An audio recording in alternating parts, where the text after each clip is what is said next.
Hello, everyone. My name is Joshua Gilliland, one of the founding attorneys of the Legal Geeks. We are here to discuss Picard Season 3, Episode 1, The Next Generation. With me is Dana from San Diego. How are you doing, Dana? I'm doing great. This is amazing. This episode renewed my faith. I feel so good. It's just seeing Picard and Riker go on an adventure is kind of like watching Dad and Grandpa go on one last mission. One last is like, well, we gotta go help Jenny move. Like whatever, pick whatever the thing is that it's like, again, two dudes that you love a lot going out for one last ride. It's like, I'm on board. I'm on board. Right. It's kind of like a lot of cop shows where they're like, I'm getting too old for this stuff. Especially when Riker's like, oh, I got a stiff wrist and my knee is killing me. So long as we don't have to shoot anything or run, I'm good. Which is just it's like, oh, you're so dad right now. Like it's like, oh yeah, life after a certain point, you just start hurting in places. And it's just like, you can do it, Space Dad, you can do it. So but just pure fun. And a lot of legal issues on top of all the usual nerd things that we can analyze about Trek, which, I mean, to be fair, while we talk just general observations, how did this make you feel? This was so amazing to have all of the Easter eggs in the episode, and then to have the layered paths within the episode. So there were so many things to look at, so many things to see. If you haven't seen the episode, spoiler alert, I'm going to spoil it for you. So you just might as well switch it off now, because that's what's going to happen. It's just incredible. So we've got the whole episode with Beverly Crusher, and she hasn't spoken to anyone in 20 years. And you're like, wait, what? Why would Beverly move away from all of that? Well, at the end of the episode, we find out that she has another son. It's interesting, and I wonder who that's going to be, but I'm guessing that Beverly Crusher didn't say anything to anybody because she knew if anyone in her close friend group knew about the son, they would tell the person who isn't supposed to know. And I'm guessing that Jean-Luc has another son, but that's just my guess. And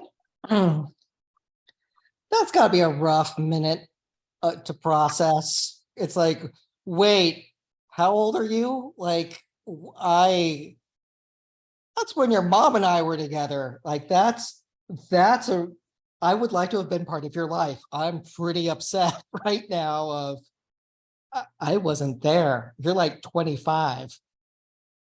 I would have participated like this. So again, that's a rough minute. That's a rough minute.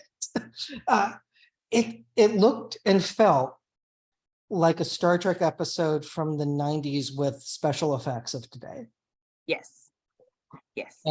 And that was such a nice feeling to have, because seasons 1 and 2 didn't have that, with the exception of the Stargazer episode of season 2, which felt like back to Trek. This feels like it's back to Trek as opposed to the like existential expose on aging and feeling duty and obligation to friends, and just kind of like missing the mark. Right. This leans into next gen characters, yes, characters that we know and love, like Geordi's daughter, who, again, just beaming, it's like, is something wrong with that ensign?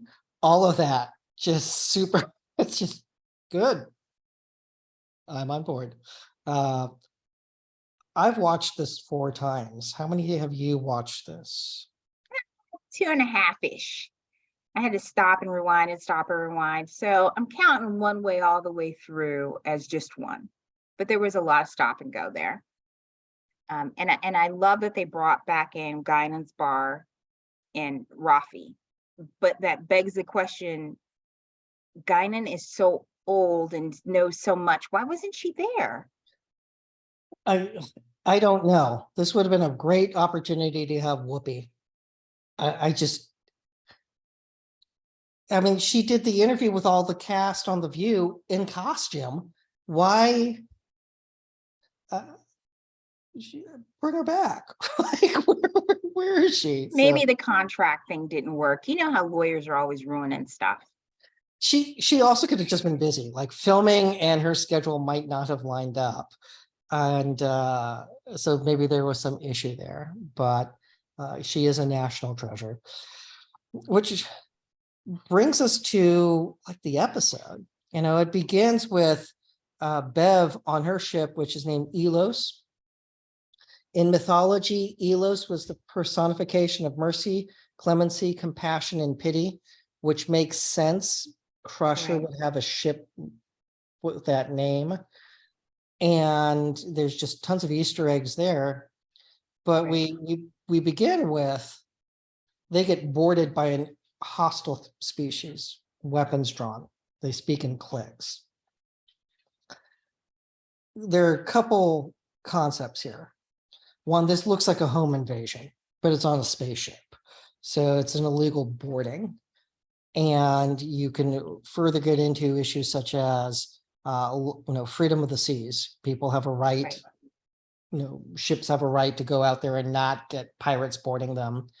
And we also get the issue of, like, what is a trespass? In New York, a trespass is committed when someone knowingly enters or remains unlawfully in or upon premises. And that's New York Penal Law, section 140.05. And a person commits criminal trespass in the third degree when they knowingly entered fenced real property. Well, spaceship is kind of like, it's a premises. Like, that's their I would home. argue that it's a home because people are living there. Yeah, Right? This isn't just a cargo vessel. People are living there. It's not a short hop. They're living on board. It's their home. it's which puts us into the home invasion category. Exactly. Which then allows us to talk about self-defense and defense of others. So Bev vaporizes these two dudes.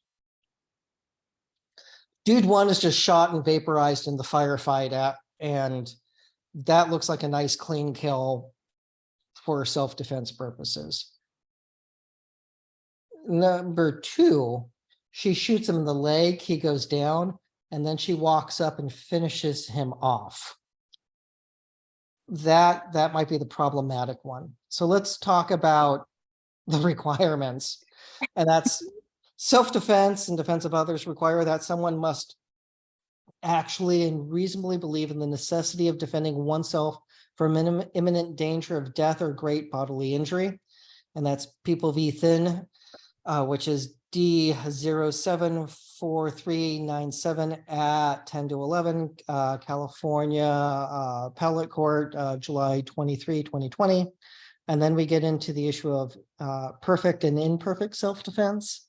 For self-defense, one must actually and reasonably believe in the necessity of defending oneself from imminent danger of death or great bodily injury.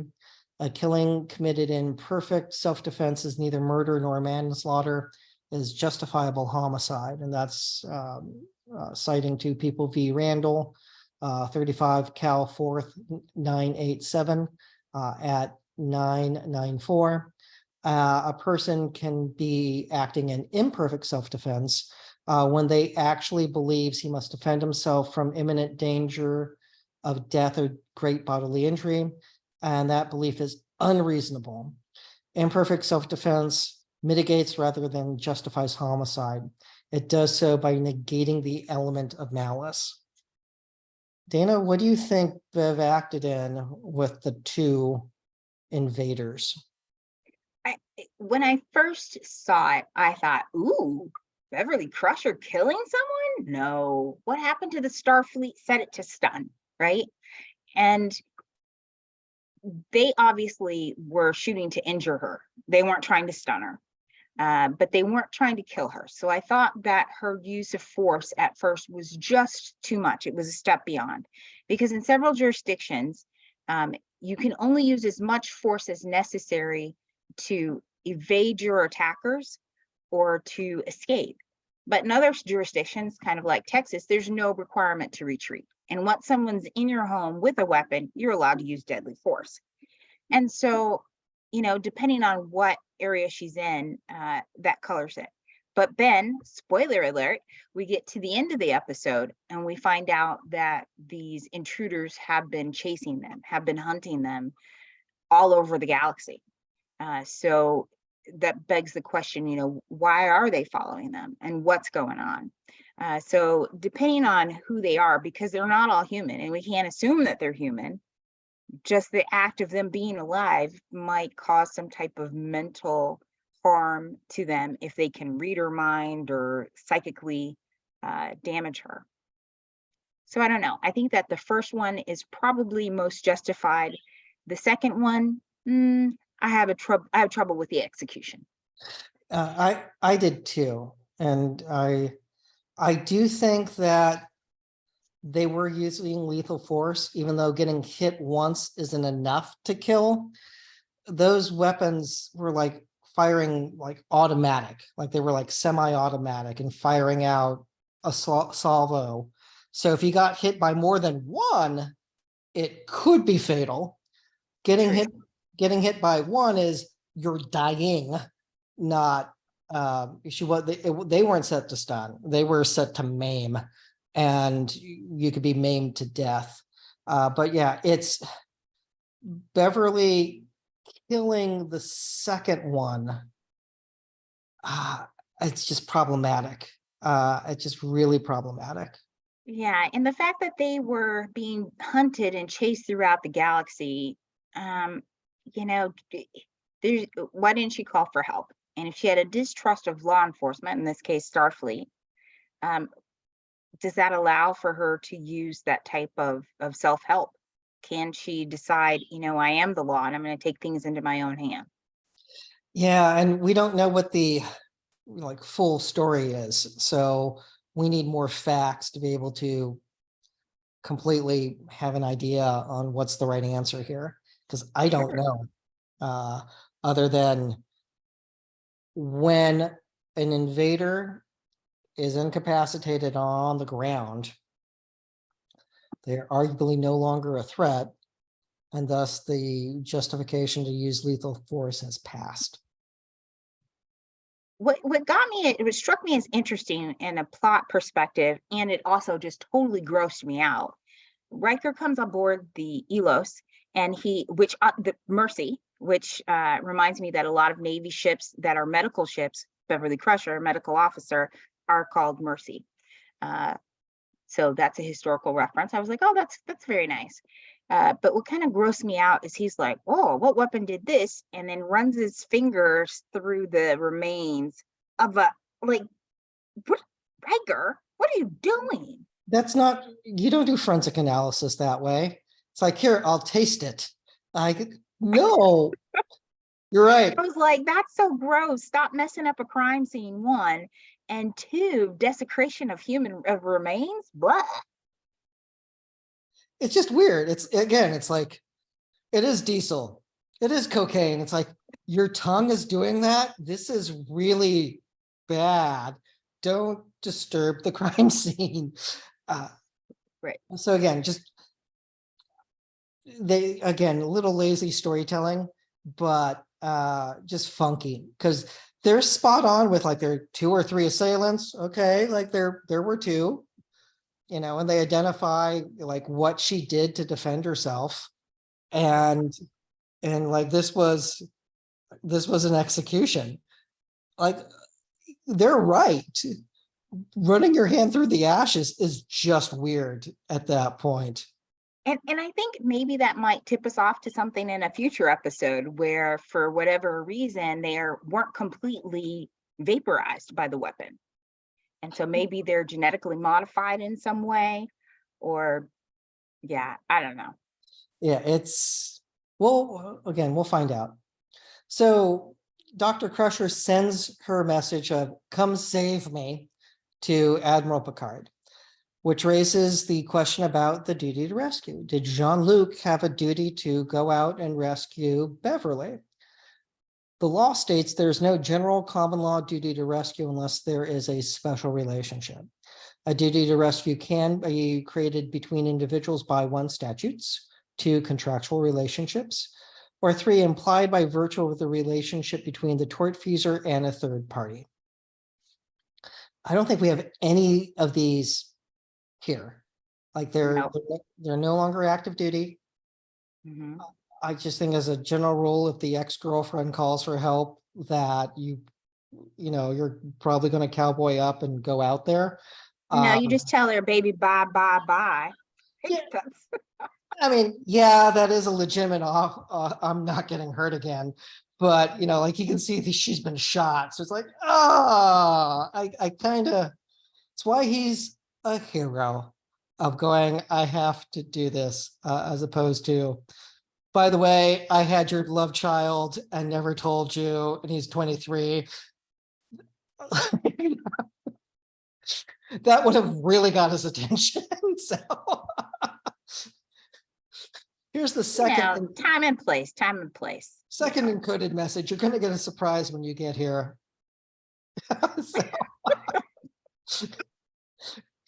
But he does say, I should have known Beverly would never have sent a distress signal halfway across the galaxy just to save herself.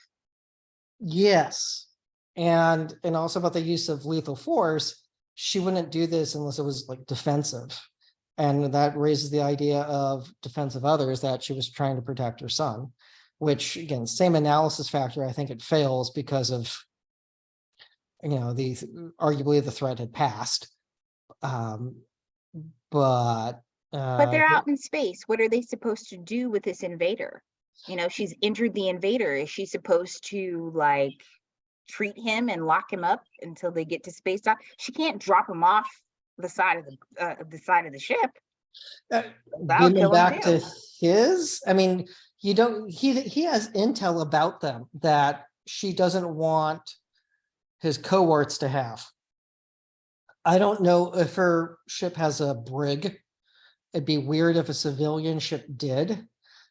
And even though it does look former Starfleet, like Starfleet surplus, but the hull does say SS. And in old days that would be steamship, but so it's a civilian ship, so that it might be demilitarized, but again, it's hard to tell. And it doesn't have the brightness of a Starfleet vessel, unless she's just been turning out lights. Yeah, all of their systems were failing, and since they had been hunted across the galaxy, I would say that they were probably trying to power down to lower their signature so they couldn't be followed. Makes sense. Yeah, because it took over a minute for warp speed to come back online, for them to charge up the warp engines. So again, that could be a factor. Now let's get into boarding the Titan, because our heroes need a ride. Yes. We've all been there. So what you going to do? Now there's a couple podcasts have talked about this already with Admiral Jean-Luc Picard has lots of friends. This was the type of thing that La Sirena would have been fine for.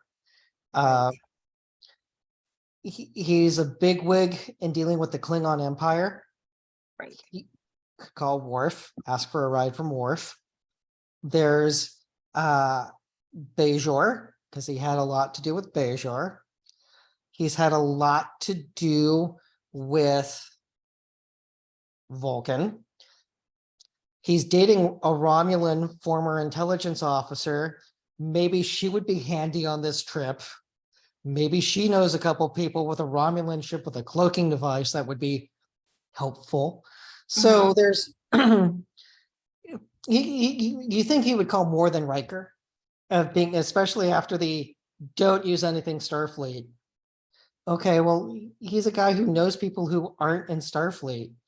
And leverage those, because that could give him some other options without trying to commit fraud on board a Federation starship in order to get to where they need to go. Right. And Beverly's message did say, trust no one. Don't make it Starfleet. And so she kind of knew Picard and knew that he would go to Riker. That was his go-to guy, so that he could decode the message. But gosh, you're absolutely right. I would have picked anything other than trying to steal a Starfleet ship. Yeah, it's not, they're hitching a ride. Like, they're not planning to take command of it. They just need to get to point A to point B and find Beverly. Now, that's wishful thinking that nothing bad's further going to happen, but which is why going with a Klingon battlecruiser probably would be a safe bet for standing up to a hostile force. Or Geordi in the Fleet Museum. Can we take a relic out for a spin? Right. Yeah, Right. there's, how about that one? But there's always the plot twist. There's always the plot things that needed to happen. So they had to figure out a way to make it work. And I have to say, I absolutely hate Captain Shaw. Hate him. Oh, they leaned into every obnoxious captain from Star Trek history and then said, let's dial it up a couple. So there's elements of the first captain of the Excelsior from Star Trek 3, super by the Yes. book, kind of a pain in the neck. Then you have the captain of the Grissom. I believe his name was Esteban, also from Star Trek 3. So Yes. kind of the by the book, uptight, and not afraid to throw out a little ageism as well. And then you get Jellicoe from the Chain of Command two-parter and Next Gen, who took over from Jean-Luc for 2 episodes when Jean-Luc gets captured and tortured. Great performance. And I don't think Jellicoe was a bad captain. He's just uptight and does it, again, different leadership style. And learning to work with different leadership styles is complicated. Sometimes you can make it work, and sometimes you can't. Like Riker and he could not make it work. Right. But you kind of take those 3, kind of the pain in the neck captains who are just annoying. And this dude is rude. You have VIPs on board and you're going to eat dinner before them.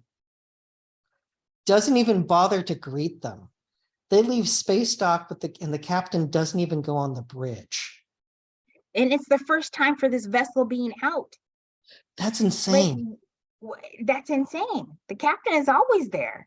Like that's absolutely insane. And then to put your VIP guests in an ensign like bunk beds, really?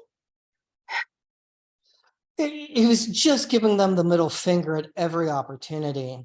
And right, he's very not Starfleet. He's the guy that's in the class that everybody hates. He's the jerk off, and how he got to be captain is beyond me. Peter principle, just so obnoxious in each post, he just gets promoted out of it so people don't have to deal with him. And now he's the captain of a starship. It's everything he says has an insult built into it. Like being given a bottle of wine, I'm more a Malbec man. Screw you. Say thank you and like be done with it. You don't need to add. It's like, I look forward to tasting it. That's all you have to say to the guy who saved the Federation multiple times. And that's the bonkers thing. It's not like Riker and Picard are showboats. They're by the book guys who saved the universe multiple times. But he calls them cowboys, and he goes, we're not going to crash anything on purpose or otherwise. It's going to be clean. You're not going to find anything here. We don't do things the way you do them. We do them the right way, which is insulting.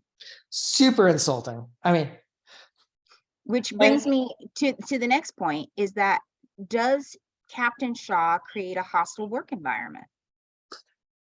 with, if it's on the basis of age, I would say so.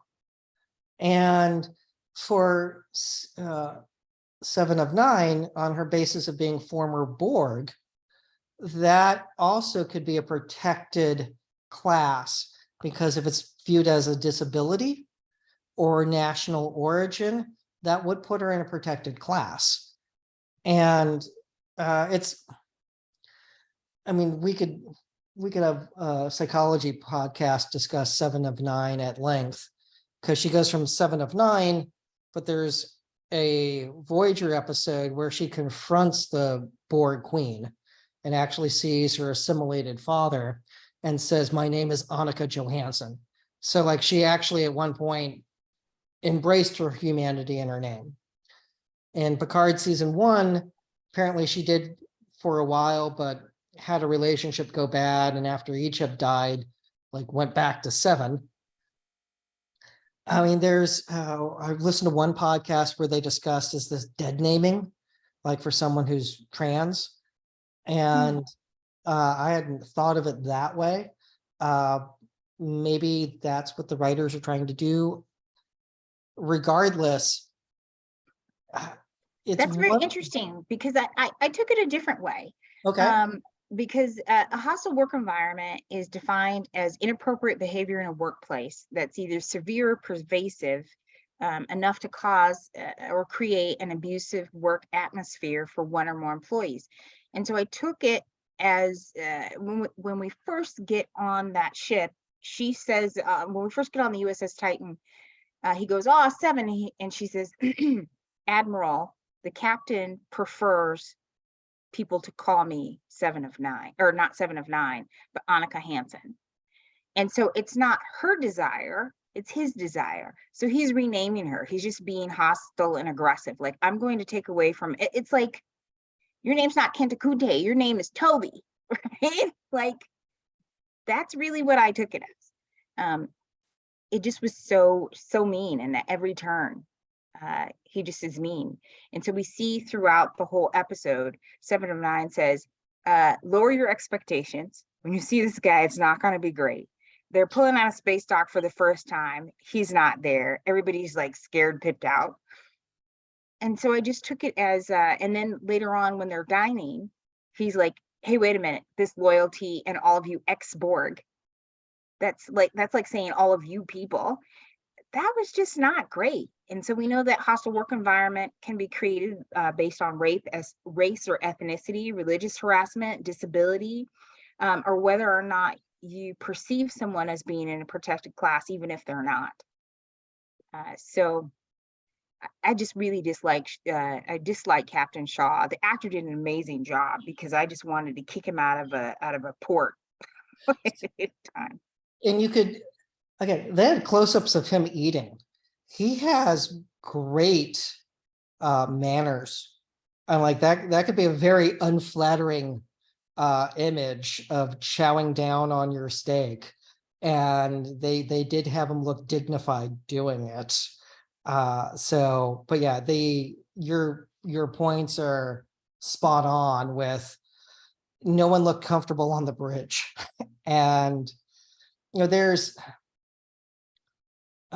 in naval custom, like you have watches for manning the ship, and technically the captain doesn't stand a watch because they're supposed to always be on duty, which is why the captain's cabin is like by the bridge, so they can be there quickly if something happens. Like, I get all of that. Leaving space dock without the captain on the bridge is just weird. That was a huge red flag that this guy is not going to be fun.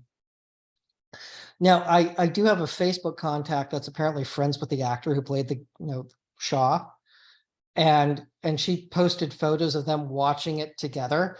He looks like a fun dude in real life. So like there's it's like, oh, you are acting, because your pictures look fun. So like it's a group selfie with like 5 people. It's like, cool, good work, man.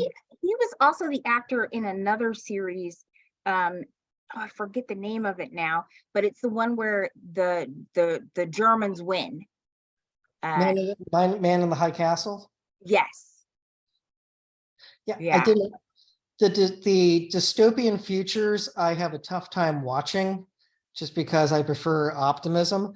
Even though I do like alt history for going like how things could change. For example, For All Mankind is a positive one that the US Right. loses the race to the moon, but it makes the world a better place because we then step up. Nixon puts women into the space program in 1969, and the Equal Rights Amendment gets passed and ratified by the states.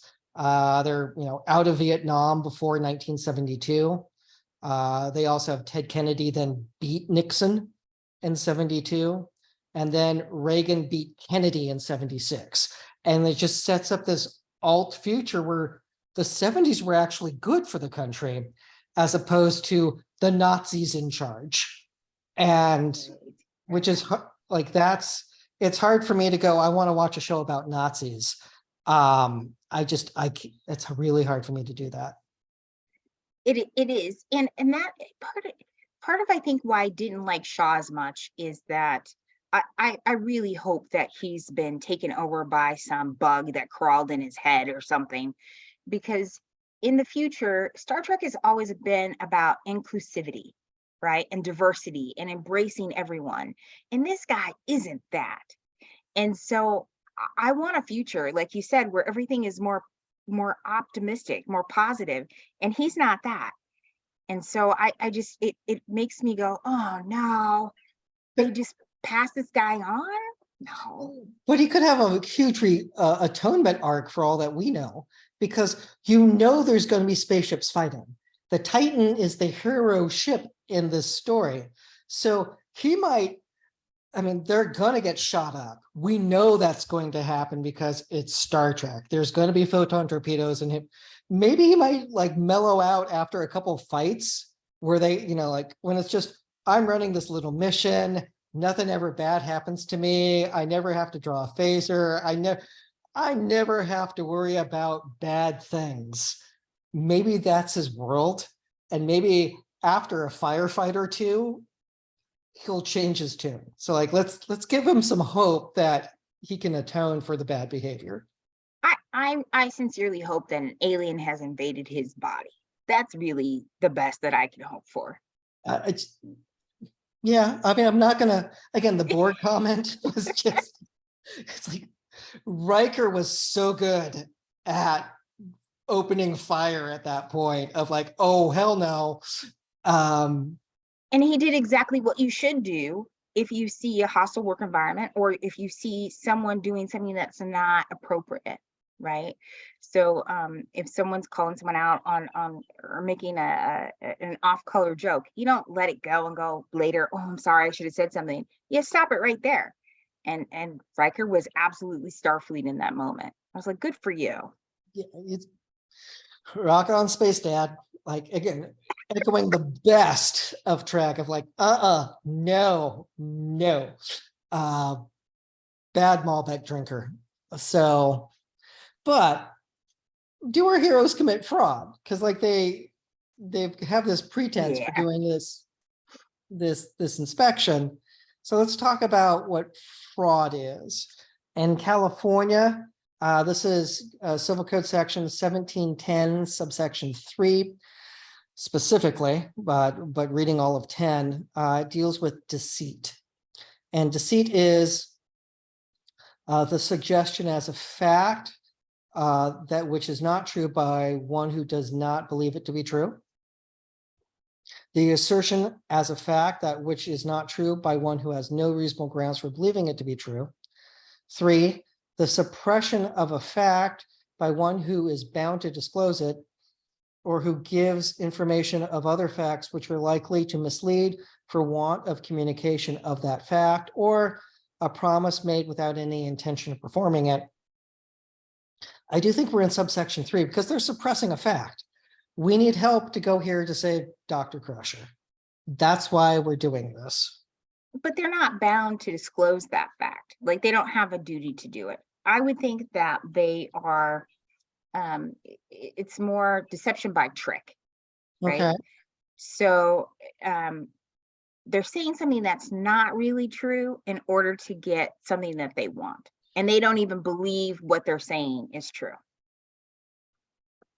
So that, I mean, that does put it under kind of category 2. So Yeah. Or there's, category 1.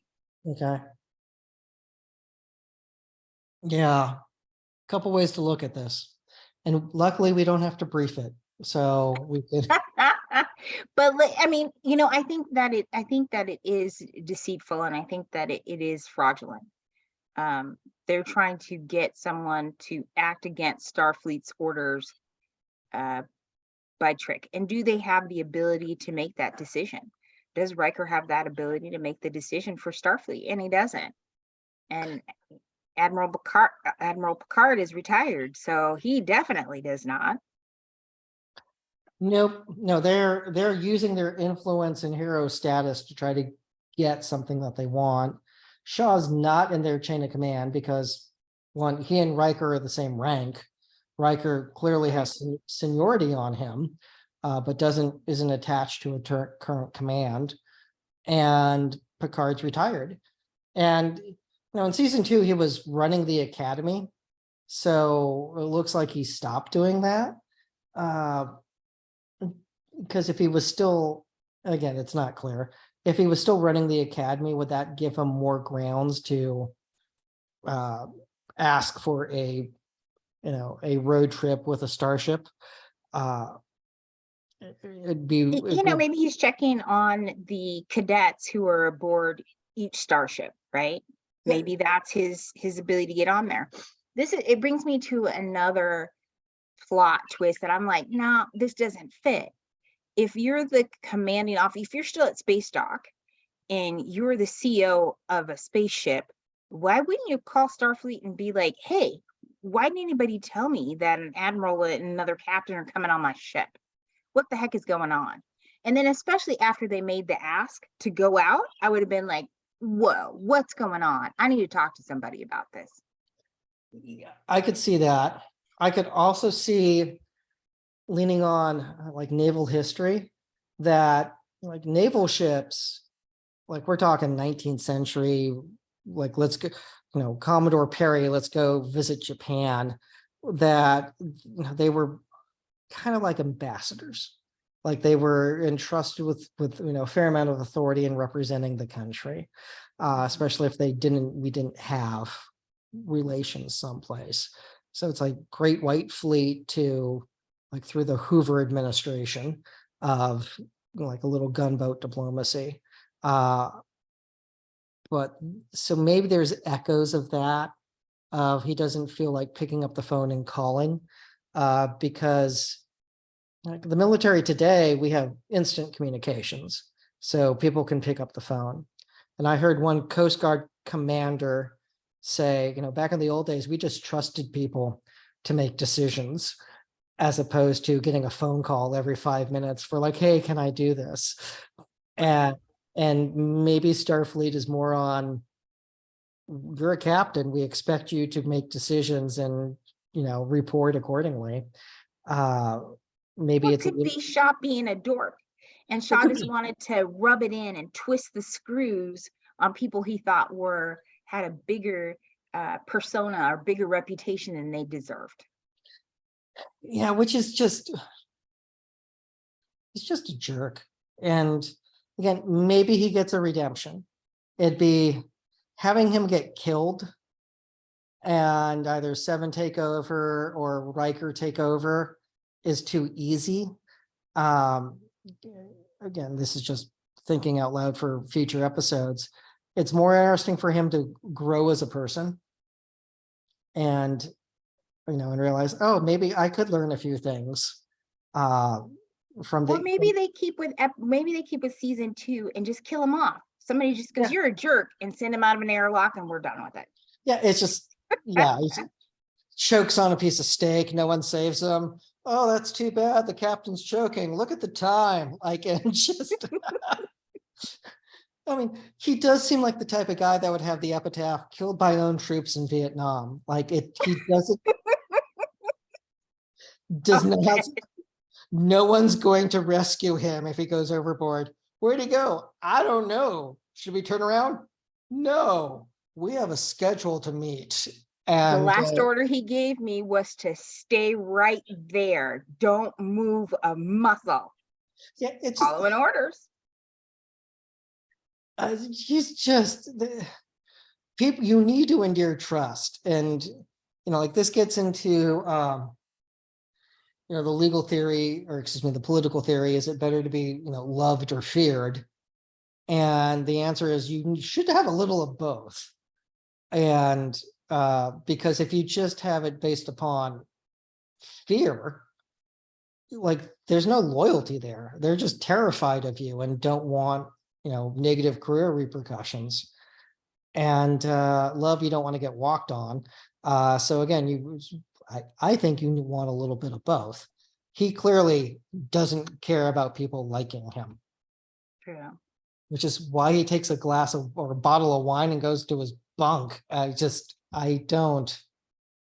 No, thank you. And it wasn't even the Malbec. No. Yeah, I was like, yeah, dork. Yeah.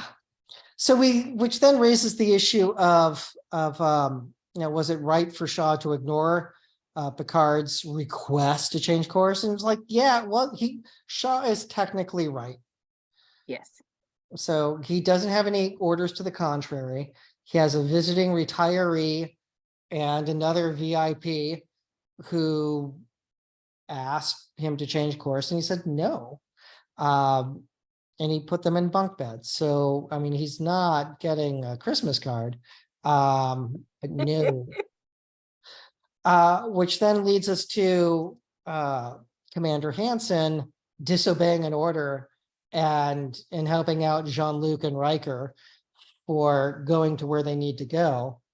And she does that based on trust and loyalty and going for like, what's going on, dude?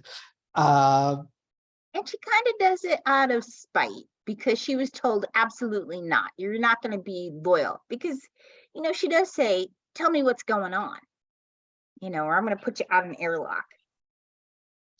But at that point, the decision had already been made. Like we were like, they were already there. Yeah, they were pulling into the parking lot. Like there was, she could have done that earlier with like, hey boys, wanna clue me in? Because this, I know you. I know you. I know what you're doing. Tell me what's going on. Because you're like we've gone on adventures together. I know what you do. And this is clearly you can't fool me.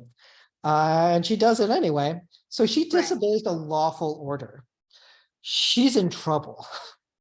She is in trouble. And what's interesting is that she realizes, hey, wait, these are the same people who, when I was a ranger, said, you can't just go out and do what you want to do because you think it's the right thing to do.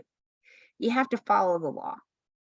And you have to follow rules and regulation. And for those same people to now be like, we got to do something, with the wink and the nod, she's like, something's up. Yeah. And they tell her, and it's like, we were trying to protect you. We didn't want you to get in trouble for this. And she's like, no, I'll take the hint. I think 7 has decided this isn't for me. Peace, I'm out. Yeah, but the discussion that she has with Picard about like, how do you deal with a moron who's, it's like, I never figured that out. Let me know if you do. So it's like part of the service. Like you're going to deal with some boneheads and you're going to need to make peace with that and figure out how to make it work. And that made me the saddest of all parts of the episode. When Picard said that, I was like, no, in the future, there are no boneheads in Starfleet. They get washed out in the academy. Yeah, you wouldn't want morons promoted. You wouldn't want bad people to be in charge. That, but at times I'm like, this is life. Like you can somebody in a management position thinks a certain act needs to be done, and you think it's not helpful to what you need to do. And I constantly thought of the Kane mutiny while watching this episode. That's a good point. That's a very good point. It's like she needs to learn to work with this guy and have trust, and being able to go, how do you explain to him there's a distress signal, they can't tell us about it, we need to help them, and just say we have to play this out, and we have to trust them with what information they can give. That's a huge ask, and would require trust between the captain and first officer. Right. But I do have to say this, like the captain jarring awake in his sweaty little bunk when they come to a stop. Come on. This is a what a neo galaxy class, a neo constitution class ship. They haven't figured that out yet. Yeah, so a couple things with that, because that was one of my eye roll moments. It's like, okay, there's no sound in space. So if there's now, granted, there could be machinery inside of the ship. There could be like an energy wave or distortion that when it hits the ship does cause a noise, because there is no air, because there are audio recordings of like, this is what deep space sounds like. And it's not like actually you hear it. It's a device detects what that noise is. I get the lights flashing, and that could wake him up. But and I understand the first officer saying, she can't say, go put a tarp up outside the captain's windows. I mean, that would be. She could have been approach aft. We're gonna back in.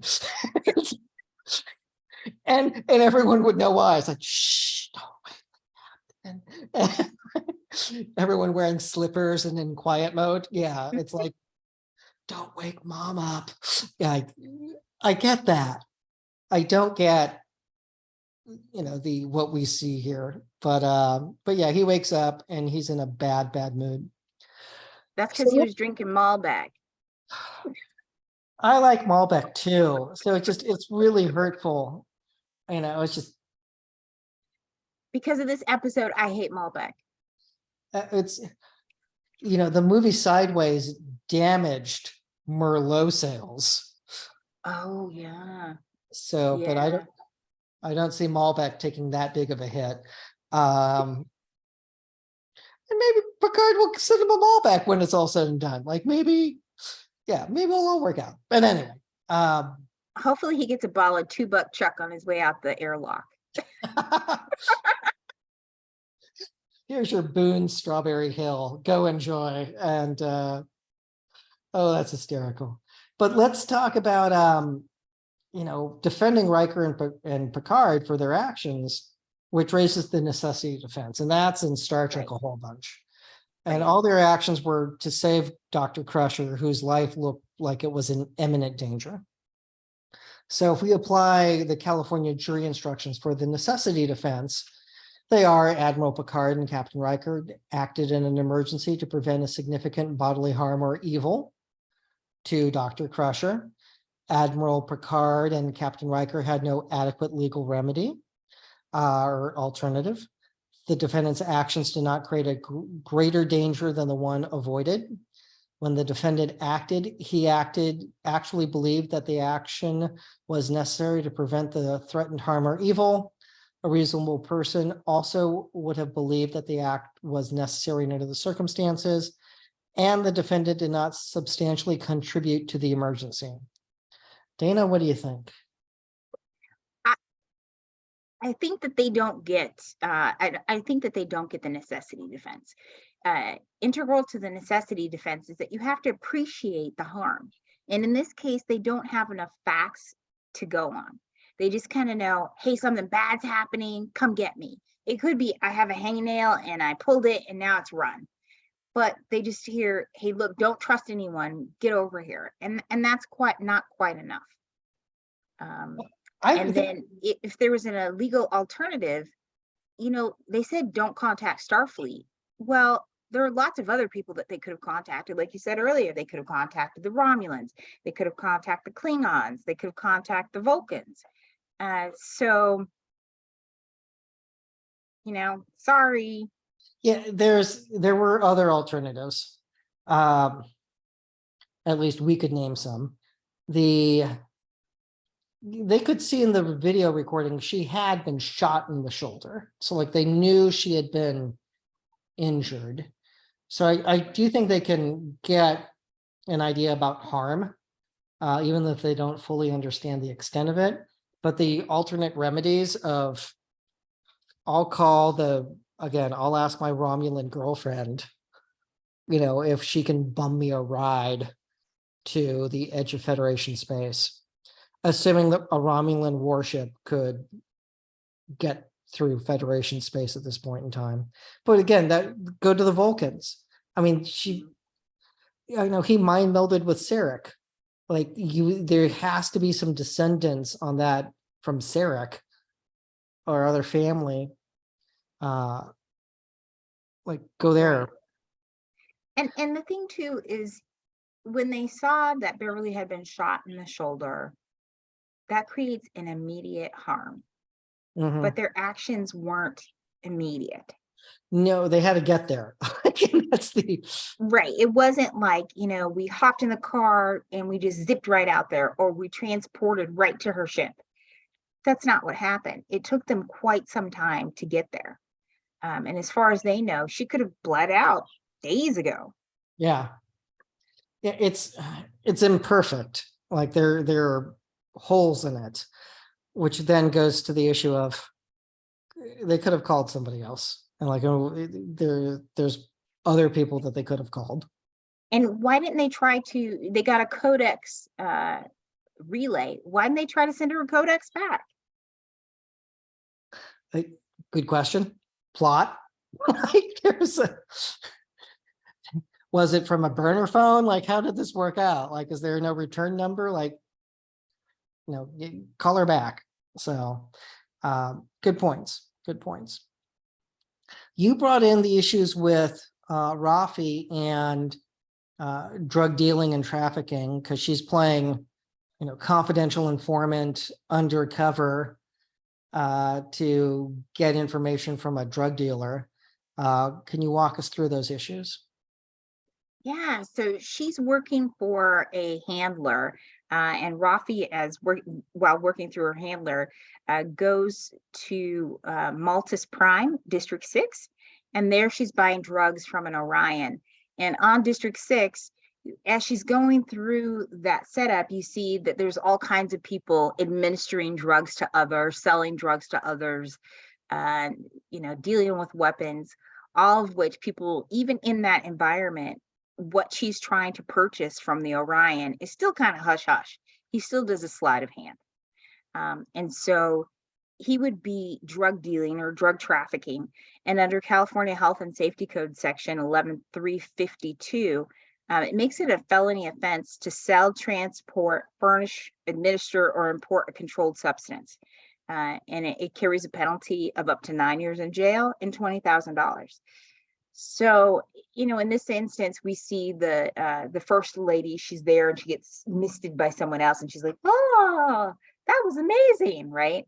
And then Rafi purchases chemicals from him. So yeah, he's transported it. He's furnished it to her.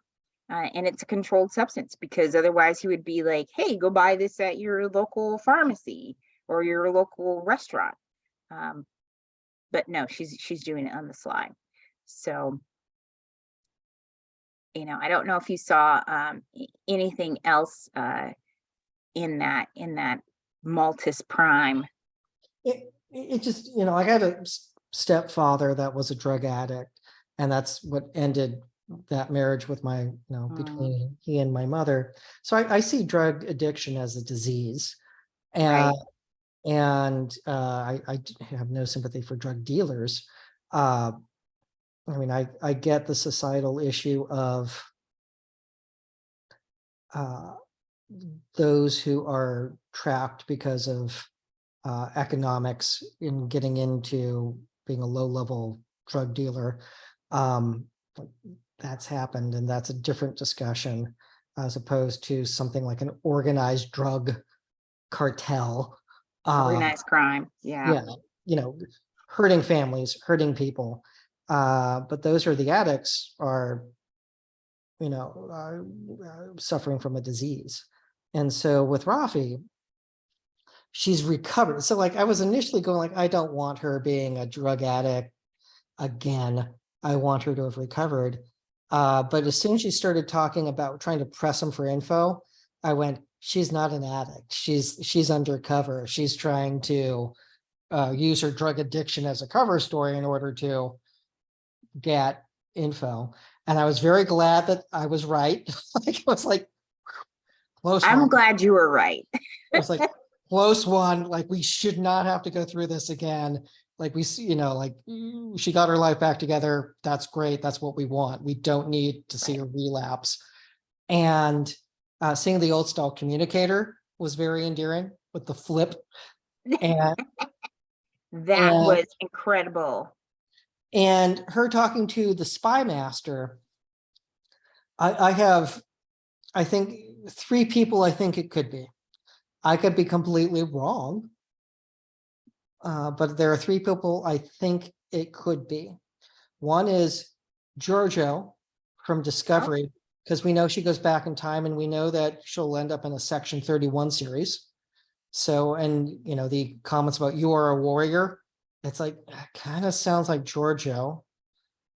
Dr. Bashir from Deep Space Nine.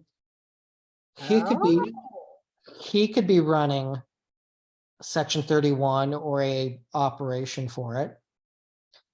Or Garrick from Deep Space Nine, who was a spy, but I think they established in other material that he ended up the leader of what was left of Cardassia for rebuilding it after the Dominion War. But even as a head of state, I could see him trying to get Rafi out to, again, it had his tone, but I think Giorgio makes sense because that's one way to bring her in, and Bashir makes a lot of sense. So I never would have thought of Bashir. He likes playing spy in the holodeck. And he does. And Sloan targeted him to be an agent. So him ending up in that world would not surprise me.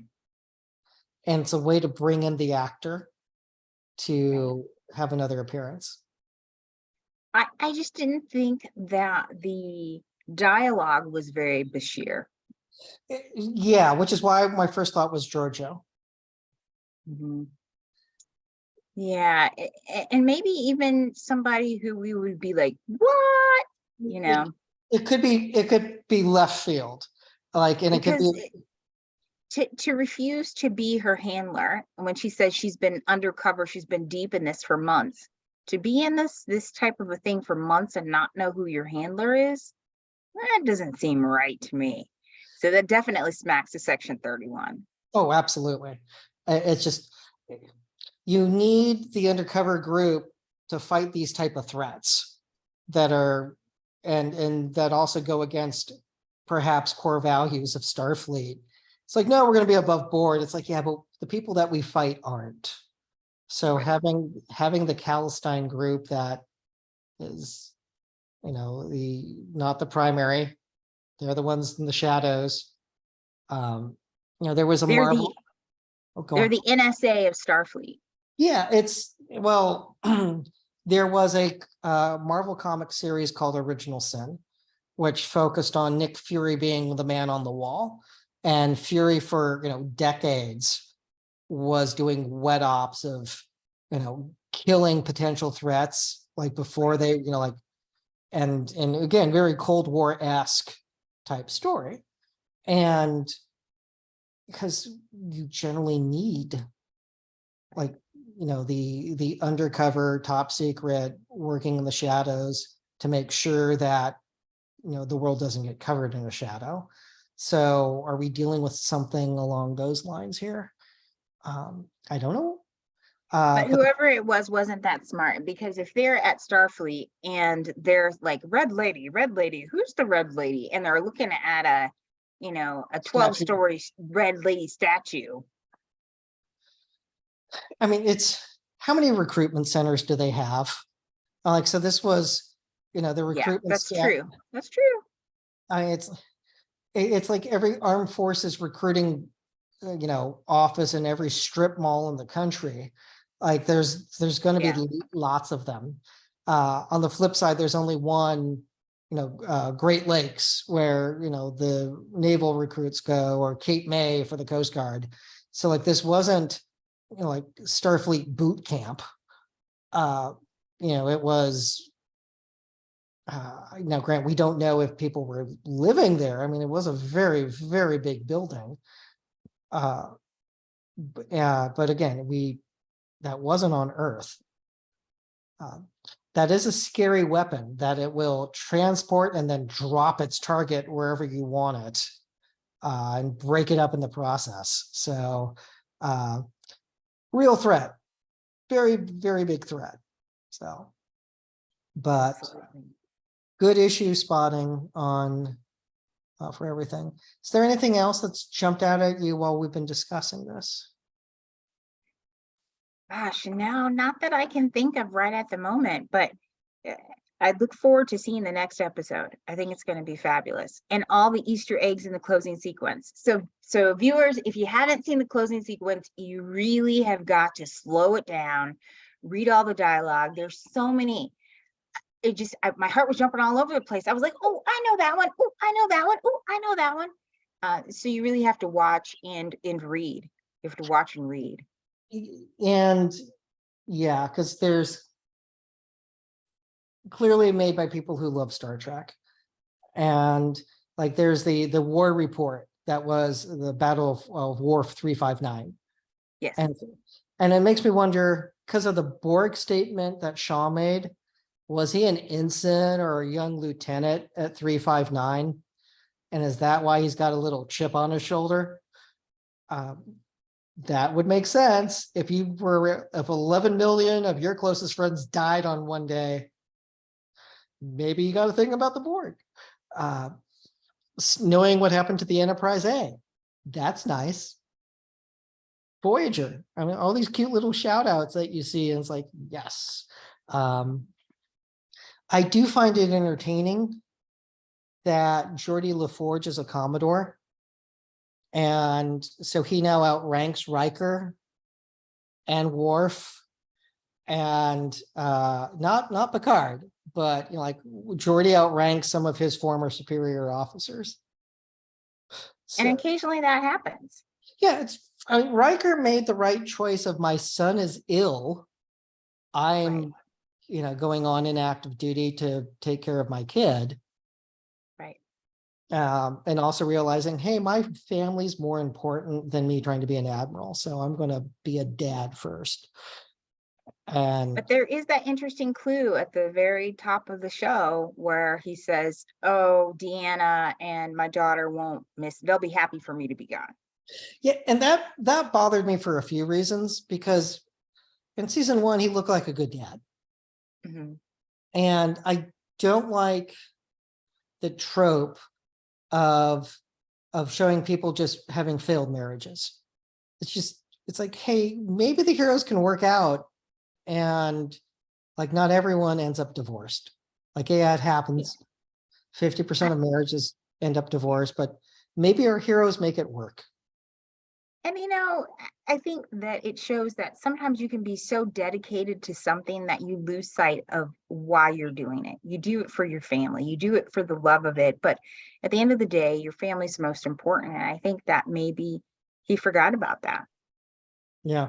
That could be it. Or it just could be, they're tired of my brick oven pizzas and dad jokes. Which would, yeah, I mean, I could, and if they're living on a secluded part of a planet by themselves, and they have the preteen daughter, she might be getting fed up with that arrangement badly, because that's like homeschool to the worst degree. Like it's maybe go to Alaska. There, go to any place with a town where you can have neighbors. She can have friends. Deanna can have friends. It's not all of you in the same house for every day, all the time. Because that would get a little, I mean, as for those who survived COVID with children, that was a little rough. that was Those who survived COVID with anybody else other than yourself. There you go. yeah. So the more you know. So maybe that cabin is, while it's nice, maybe it feels small after a while. So we'll see. But anyway, everyone, thanks for tuning in. We're now into this golden age where we're going to have multiple episodes a week for a while. And I can say we are going to WonderCon. You can see us there. Can't tell you the topics yet. Well, we'll get that 2 weeks beforehand, but there will be 2 panels with us. And there will be a whole bunch of lawyers and judges there. It's going to be fun. And I promise it's going to be fun. Yes. Glare. We're going to have fun, damn it. And after that, other things will be happening as well. But until then, stay safe, stay healthy, and above all else, stay geeky.